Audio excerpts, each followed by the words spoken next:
नेता विपक्ष का, नेता प्रतिपक्ष का सारा फोकस कर्मों की जगह कैमरा पे रह गया है, रेल की जगह रील पे रह गया है। कांग्रेस पार्टी चुनाव के नतीजे आने से पहले ही खुद को सोशल मीडिया पे विजयी डिक्लेयर कर चुकी थी कि उनकी सरकार बन गई और अभी भी वो सोशल मीडिया की दुनिया में रह रहे हैं। ड्रामा करके मुद्दे बनाने की कोशिश करते हैं। हाथरस में जाके उन्होंने ड्रामा किया और आज हम देख रहे हैं दोबारा रेलवे स्टेशन पे एक और ड्रामा। छोटे सूटकेस पहिए वाले जिनको घसीटा जाता है उनको अपने सर पे लेके घूम रहे थे। बहुत दुख की बात है कि नेता विपक्ष का, नेता प्रतिपक्ष का सारा फोकस कर्मों की जगह कैमरा पे रह गया है, रेल की जगह रील पे रह गया है। कांग्रेस पार्टी चुनाव के नतीजे आने से पहले ही खुद को सोशल मीडिया पे विजयी डिक्लेयर कर चुकी थी कि उनकी सरकार बन गई और अभी भी वो सोशल मीडिया की दुनिया में रह रहे हैं। राहुल गांधी जी को जहां मुद्दे नहीं मिलते वहां पे वो ड्रामा करके मुद्दे बनाने की कोशिश करते हैं। हमने यही देखा किस तरीके से शहीदों के ऊपर उन्होंने ड्रामा किया, उसके बाद हाथरस में जाके उन्होंने ड्रामा किया और आज हम देख रहे हैं दोबारा रेलवे स्टेशन पे एक और ड्रामा। रेलवे स्टेशन पे ड्रामे तो उनके पहले भी मशहूर रहे हैं।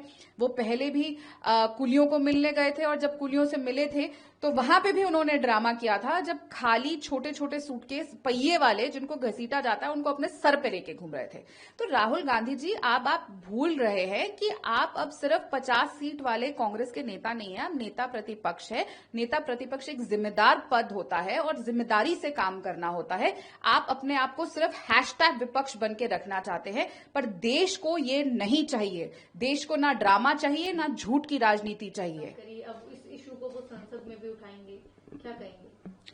देखिए, राहुल गांधी जी को कोई इशू संसद में उठाना है उनको कोई रोक नहीं रहा, लेकिन संसद में उनको सच बोलना चाहिए। हमने देखा कि अब की बार सदन में उन्होंने लगातार झूठ बोले और लगातार पहली बार हुआ कि प्रधानमंत्री जी को खड़ा होना पड़ा क्योंकि नेता प्रतिपक्ष लगातार झूठ बोलते आ रहे थे। उन्होंने किसानों की एमएसपी पे झूठ बोला, उन्होंने हमारे अग्निवीरों के ऊपर झूठ बोला और अब मैं उम्मीद करती हूं कि अगर वो मुद्दा उठाएंगे तो उस पर राजनीति नहीं करेंगे और साथ ही ये भी उम्मीद करते हैं कि वो अखिलेश यादव जी से भी बुलवाएंगे। तालमेल पहले अपने घर में बनाए और अखिलेश यादव जी को इसको सेम पेज पे लेकर जाए और ड्रामा करना बंद करे, झूठ की राजनीति करना बंद करे, क्योंकि उनकी झूठ की राजनीति के चलते उनके खुद के साथी अखिलेश यादव भी उनपे संसद के ऊपर हंसते रहते हैं। नेता विपक्ष का, नेता प्रतिपक्ष का सारा फोकस कर्मों की जगह कैमरा पे रह गया है, रेल की जगह रील पे रह गया है। कांग्रेस पार्टी चुनाव के नतीजे आने से पहले ही खुद को सोशल मीडिया पे विजयी डिक्लेयर कर चुकी थी कि उनकी सरकार बन गई और अभी भी वो सोशल मीडिया की दुनिया में रह रहे हैं।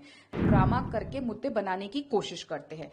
हाथरस में जाके उन्होंने ड्रामा किया और आज हम देख रहे हैं दोबारा रेलवे स्टेशन पे एक और ड्रामा। छोटे सूटकेस पहिए वाले जिनको घसीटा जाता है उनको अपने सर पे लेके घूम रहे थे। बहुत दुख की बात है कि नेता विपक्ष का, नेता प्रतिपक्ष का सारा फोकस कर्मों की जगह कैमरा पे रह गया है, रेल की जगह रील पे रह गया है।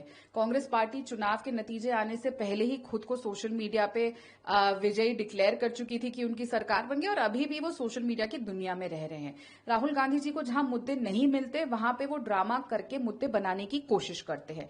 हमने यही देखा किस तरीके से शहीदों के ऊपर उन्होंने ड्रामा किया, उसके बाद हाथरस में जाके उन्होंने ड्रामा किया और आज हम देख रहे हैं दोबारा रेलवे स्टेशन पे एक और ड्रामा। रेलवे स्टेशन पे ड्रामे तो उनके पहले भी मशहूर रहे हैं। वो पहले भी कुलियों को मिलने गए थे और जब कुलियों से मिले थे तो वहां पे भी उन्होंने ड्रामा किया था, जब खाली छोटे छोटे सूटकेस पहिए वाले जिनको घसीटा जाता है उनको अपने सर पे लेके घूम रहे थे। तो राहुल गांधी जी आप भूल रहे हैं कि आप अब सिर्फ 50 सीट वाले कांग्रेस के नेता नहीं है, आप नेता प्रतिपक्ष है।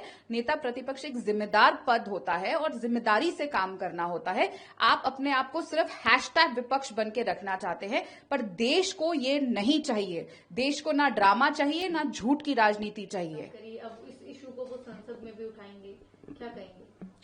देखिए, राहुल गांधी जी को कोई इशू संसद में उठाना है उनको कोई रोक नहीं रहा, लेकिन संसद में उनको सच बोलना चाहिए। हमने देखा कि अब की बार सदन में उन्होंने लगातार झूठ बोले और लगातार पहली बार हुआ कि प्रधानमंत्री जी को खड़ा होना पड़ा क्योंकि नेता प्रतिपक्ष लगातार झूठ बोलते आ रहे थे। उन्होंने किसानों की एमएसपी पे झूठ बोला, उन्होंने हमारे अग्निवीरों के ऊपर झूठ बोला और अब मैं उम्मीद करती हूं कि अगर वो मुद्दा उठाएंगे तो उस पर राजनीति नहीं करेंगे और साथ ही ये भी उम्मीद करते हैं कि वो अखिलेश यादव जी से भी बुलवाएंगे। पाएंगे। तालमेल पहले अपने घर में बनाए और अखिलेश यादव जी को इसको सेम पेज पे लेकर जाए और ड्रामा करना बंद करे, झूठ की राजनीति करना बंद करे, क्योंकि उनकी झूठ की राजनीति के चलते उनके खुद के साथी अखिलेश यादव भी उन पे संसद के ऊपर हंसते रहते हैं।